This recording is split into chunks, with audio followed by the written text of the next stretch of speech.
Hello, it's Deb here, and it's week 3 of Relationships Week in the massive May birthday bonanza. I can't believe we're almost at the end of the month. It's just flown by. Today, I'm going to be joined by Tracey Smolinksi of Intrabiz, who I know is sat waiting in the wings, ready to join us, and she's going to be talking about the importance of networking and relationships in business.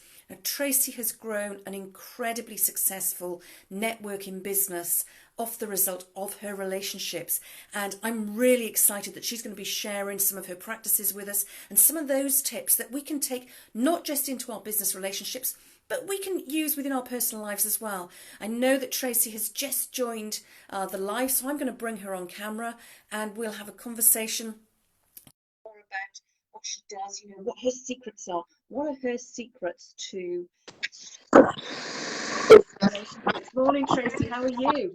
I'm fine, thank you, Deb. How are you? Thank you so much for having me on this morning.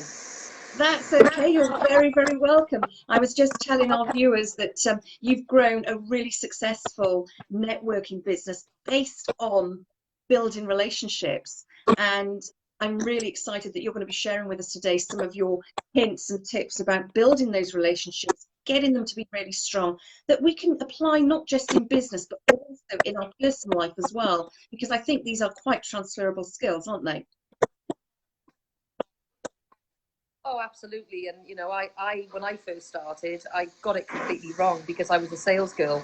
So I always like to share my story with people of how I got it wrong to then how I flipped it and got it right, Okay. So do you want me to just obviously tell people my story? Go ahead. Go ahead. Okay, well, thank you so much. As I say, welcome everybody. Thanks for jumping on. Basically, yeah, I started networking back in 2007, funnily enough. And my boss at the time, I was working for a business magazine called Enterprise, and he said, I want you to go out networking to do business and bring loads of business back. So I thought, oh, okay, off I go to my first event. So I went. I'll never forget it. I went to the Cockthorne, and in fact, it was quite bizarre. I bumped into quite a few people there who I knew, but I actually started to get it wrong because I was trying to sell to people. I was going up to people saying, "Hi, I'm Tracey from Enterprise. I sell advertising. Do you think you'd be interested in that?" And yeah, surprise, surprise. Can you imagine? People were backing away from me. They were literally cringing. Oh my God, who's this full-on sales girl? But nobody had actually told me the principles of networking. And, I had to hit my targets every month. I was in a business that we were very target driven. So I never knew anything different. I started off in the Western Mail and Echo, and then obviously went to work for the South Wales Argus and ended up working for Enterprise magazine down in Bridgend. And when he said go out networking, I just thought, right, I'll just get stuck in. And I've always been a lover of people anyway, because I grew up in the pub trade. My dad was a publican, so every night, or every day, I used to walk down into my living room, what was my so-called living room, as I call it, and there was a pub full of people there. I was an only child, but I loved being surrounded by lots of people. That was from the age of 10. So, I suppose I had my, that cemented, for me, when I grew up in the pub trade, I always wanted to work in the people industry, in corporate hospitality, but I wasn't quite sure what it was I wanted to do. So when I actually started networking, my first event, I actually sat there and thought, I quite like this. I could do this. It was weird, but it wasn't something that I went out to say, right, I'm going to go networking or I'm going to set up my own networking company. It wasn't like that. But what happened, the first 3 months, I didn't get no business, surprise, surprise. And people, I built up good relationships with people. And I know that's how we met, wasn't it? We met very early stages back in 2007, 2008. And I actually said to a couple of people who I built up a good relationship with, oh my God, I'm not getting anywhere with this networking lark. I think I'm going to give up on it. Am I doing something wrong? Because I think when you're in business, if something's not working, you've got to ask yourself, what is it that's not working? Why is it not working? And just ask for help. And it's good to get feedback. So a couple of people said, yeah, you're doing something wrong. You're giving it the hard sell, and networking isn't about that. And I said, yeah, but I got targets to hit, and if I don't hit my targets, I'm out the window. And they said, well, networking is not the right strategy for you, if that's the case, because the networking is more of a long-term game. you know, and it's a longer process. And I was like, all right, okay. So I said, well, what have I got to do then to get the sales? And they said, well, you've just got to go out there and just start to get to know people, you know, get to like them, get them to like you, build up the trust, build up the rapport. And I thought, oh, okay. So they said, just ask about other people, you know, and just find out about them. And, you know, this is what business is. You know, business is never about yourself. It's always what you can do for other people. And I thought, oh, my God. And I, you know, I look back now and I cringe of what I was like. But again, I think, although I made those mistakes, it was a massive learning curve, which has now got me to where I am today. And now, obviously, what I do is I teach people and I mentor them to build their network and obviously, you know, take their businesses to the next level. But what it taught me was that it is all about just getting to know people and, you know, finding out about other people and see how you can help them. And how I built it up was I was literally started to just help other people. I would connect them. I was actually quite a natural connector anyway, because I start talking to someone, I go, oh, hang on a minute, I know someone that can help you. So it's like some people have got that knack of naturally connecting people. Others don't, because, you know, perhaps their memory or there's too much going on in their head. But I can work the room and chat to people and say, oh, hang on a minute. I think it's from when I played pairs as a kid with my cards, you know. I've built up good memory from that. But no, and I just think when I started to just help other people, more people would gravitate towards me because I wasn't on about myself. I took the onus off myself and just started helping others. And, you know, and it just grew from there. But what happened when I realised how powerful it was, month 4 to month 12, I analysed it, because from getting no business for 3 months, I thought, well, let's just give it a year and see where it takes us. So I analysed it from the time that I didn't get no business for 9 months, you know, which was the year that I'd been networking. And do you know what? I sold £95,000 worth of business just from networking. I know. And I thought, wow, this is really powerful stuff. So much so that I thought, do you know what? I love this business. I just fell in love with networking because I could see how powerful it was. And bearing in mind, when I used to work for the Western Mail and Echo and you know, previously, I used to grab my briefcase and I used to walk down the street and just do cold calling face to face. And I just go from shop to shop to shop with my briefcase. And that was the old school of doing it. You know, that's the really old fashioned way of doing it now. But that's where I came from. So to then flip it, to start going to these events where, well, actually, if I talk to all these people, a lot of those are decision makers. It's far easier and far quicker to talk to people who are decision makers rather than go knocking on the door saying, oh, can you tell me who deals with the advertising, please? You know, and it might take you perhaps a week to get through to the authoritative that can say yes to an advert, you know. So I realised how powerful it was, and then selling all that business, I thought, wow, I could do this for myself. But what I noticed in the marketplace, there was no networks out there that would strategically place you with your target audience at the events. Because as you know, Deb, a lot of these events that you go to, and don't get me wrong, I'm not knocking that, because all networking is amazing, but I wanted to create something different. I wanted to create a USP that was different, that I could stand out in the business community. So I thought, well, hang on a minute, why don't I business marry people together? And I used to say to people, we're a bit like a business dating agency without the snogging.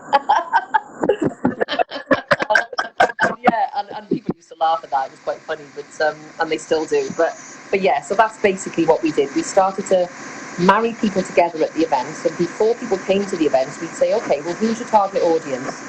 Who are you looking to connect with? You know, what have you got a certain niche client that you'd like to speak to? Some people just say, generalising and just say, no, everyone's my target audience, and other people would say, well, no, I want to talk to accountants, solicitors and IFAs, for instance. So what we will do as a business is we will endeavour to put them on a table with some of their target audience. So, and that makes it much more effective because you can literally match them to people they want. But again, in other networks is not good because they don't do that, because random speaking to people turns into the most amazing opportunities. So I'm not knocking it, but it was just to show that I wanted to do something a little bit different, a little bit quicker, that would get people to their target audience immediately. So quicker wins. It's also like planning, I suppose, your ideal dinner party in a way, in that, you know, when you have a dinner party or, you know, a wedding or a big event, you want to sit people next to people that they're going to enjoy spending that time with. And you're applying exactly the same thing. You know, it's when I said at the top of this live that, you know, it's about applying the rules to both business and your personal life. You've drawn so much from your upbringing in the public industry to the lessons you learned through networking, through selling advertising, and recognizing that ultimately people, you know, they want to talk about themselves and they want to enjoy their time with you. And it's the way you make them feel, isn't it? I forget who it is that said, people will remember not what you said, but how you made them feel. And I say that all the time, you know, and the other thing is people want to belong to something or to someone. We all want a belonging of something. And if you can make someone feel so special and make them feel, you know, because there are this, you know, let's be honest, there's loads of fabulous people out there, you know, really amazing people. And I've got the most amazing people around me. And I'd say all my members are fabulous. But there's a lot of nasty, negative, horrible people out there as well, you know. And I always say surround yourself with really good people that want to lift you up and put you down. And, you know, I think if you do that, you know, and you can create that environment with a good network of people, oh boy, that's when the magic happens, you know. It's just incredible. And I remember going to the Vale Hotel quite a few years ago, and it was a charity event. I can't remember which charity it was. And I saw a lady who had a big solicitors firm in Cardiff. And I won't say who, because obviously she's sold it now and exited the business, but, you know, she's a super successful entrepreneur. But she was quite an introvert, and she was quite quiet and shy, but you know, super successful. So for all you introverts out there, don't worry, because networking is good for you as well. But I could see she was feeling a bit uncomfortable. She was standing near to me, but she was stood there on her own, and she was fidgeting. She was a bit agitated, you know, and people get embarrassed if they're on their own, because, as I say, we all want to belong to something. You know, we don't want to be on our own, but a lot of people don't like walking into a room full of people. They feel a bit intimidated, or they're shy, or they're uncomfortable, and you can tell from their body language, because either they're fidgeting or their hands are sweating, and, you know, the way that their body persona is, you know. So I went up to her and I just said to her, "Hi." I said, "Isn't it?" And she said, "Yes." And I said, "Oh, I'm Tracey from Introbiz." And she said, "Oh, hi, how are you?" I said, "Yeah, fine." I said, "I can see you're on your own. Would you like to come over into our group and I can introduce you to some people?" And she said, "Oh, that would be amazing." You could see the relief, you know, her shoulders went back down. You know, she'd relaxed a bit more. So I brought her over to the group of people and introduced her to a few people. I didn't hog her. I let her talk to a couple of people, and I carried on chatting. And a few minutes went by, and then she came over to me afterwards and she said, "Oh, Tracey, I just want to thank you so much for that." She said, "I really appreciated that." She said, "Some of my guests have arrived, because I've got a table of 10 this evening, and I need to go and speak to them, but I just wanted to say thank you." And she said, "We're not involved with Introbiz, are we?" And I said, "No." And she said, "Here's my card." She said, "Follow up with me next week." She said, "Give me a buzz next week, and I'd love to chat to you." So me being the follow-up queen, as I say, you've always got to follow up. Never miss an opportunity, because they do get missed a lot of the time if you don't follow up. I followed up with her. I didn't get hold of her straight away, but I persisted. And again, you should do that. Don't necessarily give up on someone. It just could be timing, or they're busy. And eventually got hold of her a couple of days later, arranged an appointment, and I sold her £5,000 worth of business. Why?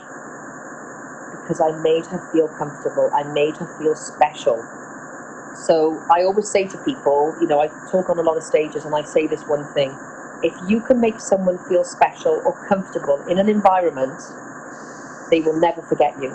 They will always remember you. So what can you do, ladies and gents, right now, today, that can make someone feel special, or can make them feel comfortable, that to make them want to potentially do business with you? Because I wasn't necessarily getting business out of, you know, I didn't assume to get business from her, but I just did a kind act.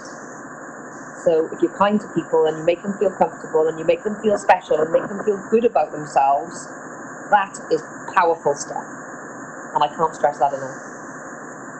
And I think, you know, that's true in our personal situations as well. If you make your partner, your children, your friends feel special, they're going to reciprocate, because, you know, a bit of woo-woo coming in here now, but, you know, if you raise that energy, raise that vibration, it's going to come up. We've all walked into rooms where you think, "Oh goodness, you know, there's a tense atmosphere in here." But we've also walked into those rooms, "Hey, this is lively, everybody's happy." And it's nothing palpable, it's that intangible stuff, you know. So it does make such a difference in how you can help other people and giving to them without the expectation of anything in return as well. Absolutely. Because if you do that, I always say, you know, I'm a great believer of karma. If you're good to people and you're kind to people and you've got no hidden agenda, you know, one day it'll come back to you, you know. And as I say, I wasn't expecting her to say that. You know, I just thought, well, I could see she was feeling out of her comfort zone, and I just made her feel good. And obviously, it turned into, you know, really good business, which is great, you know. And that's what you want at the end of the day, you know. Yeah, and Theo is just saying here, it's the human touch, recognizing the individual, and love that. Thanks, Theo. Yeah, that's quite right. You know, recognizing the individual, because behind, you know, behind our masks, the mask we present, there's always something else going on. And it's interesting you saying about, you know, people don't like walking into a room. People make the assumption of me, because I'm an actor, because I love to be on the stage, I'm quite confident to walk into a room full of people, and it absolutely terrifies me. It's the one thing I hate doing. But if you said to me, Deb, you've got to walk into that room, walk onto the stage and give a presentation or give a talk, I'd have no problem. But walk into that room and say hello to 20 people, I'm a nervous wreck. Yeah, I know, it's crazy, isn't it? I will be doing courses on how to network as an introvert, because 50% of the population are introverts, you know. I mean, I'm not, but, you know, there's people out there who are far more successful than me, and they're introverts, you know, and a lot of introverts worry about it and say, oh my God, you know, but they're amazing people, super successful people, you know. And I just say, just get out of your comfort zone. But, that, you know, I will be doing stuff on that, so I'm quite excited, so. That's fantastic. And Tracy, I'm going to share some below. So if you let me have those, I'll share them in the comments below and let people know where they can find you. Because off the back of this as well, you've also got a fantastic Facebook group for women, haven't you? Inspirational Women of the World, which I'm a member of, and just reading some of the stories in there, finding out about some of the members. It's incredible. And that's another form of networking, but it's just about people feeling, again, like they belong to a group, isn't it? And I think people, they join a group because they want that belonging to something. And I think with Inspirational Women of the World, I mean, it's incredible. We've nearly got 2,500 women in there in the last 3 weeks. You know, it's insane, and they're flocking in. But I think we're just, you know, we are being supportive of them. You know, we're giving lots of value. You know, there will be a lot of exciting things coming out from it, and there will be courses that we'll be selling, you know, to help people, because at the end of the day, whatever community you have, there's always people that want something. So, you know, we will be obviously promoting things in there, but, you know, it's going to be a great place to be, you know, and I'm super excited about it. And recently, you know, only yesterday we spoke to a couple of the members in there to try and help them in their business, and we're doing all that for free, you know. So, you know, we can't do everything for free, of course, but, you know, there's a lot of free stuff that we are giving in there. So, yeah, it's really, really good. That's brilliant. And do you know the overwhelming themes that I'm picking up from this are, you know, be kind to everybody, which is a given, but to treat others as you would want to be treated. And I think when we use that as our basic rule, you know, our bottom line, you can't really go far wrong, can you? How people expect to be treated as well, you know, and everyone wants to be treated with respect. And I think if you treat people with respect and you're kind to them and you make them feel special and comfortable, you won't go far wrong, you know, when you want to build your relationships with people, you know. That's fabulous. And I think that's, you know, a really good message on which to, you know, leave, that you've given us such great tips, such useful advice that we can, as I say, carry over into our personal life as well, because it is about making people feel good. Tracy, this has been amazing. Thank you so much. And for viewers watching us live, for those who are watching on replay, if you'd like to join Tracy's group, it's Inspirational Women of the World. I'll also pop a link in the comments below to Tracy's networking website for those of you who are interested in that, because I know we've got some business owners and we've got some employees within the group, so it might work for all of you. Take a look. And, you know, if it is for you, I'm sure Tracy will be absolutely delighted for you to be there. Just say you're a member of this group and she'll welcome you with open arms. Well, she'll do that anyway, not just because you're a member of this group, but, you know, let her know that it's as a result of this live, because it's always good to know where people have found you.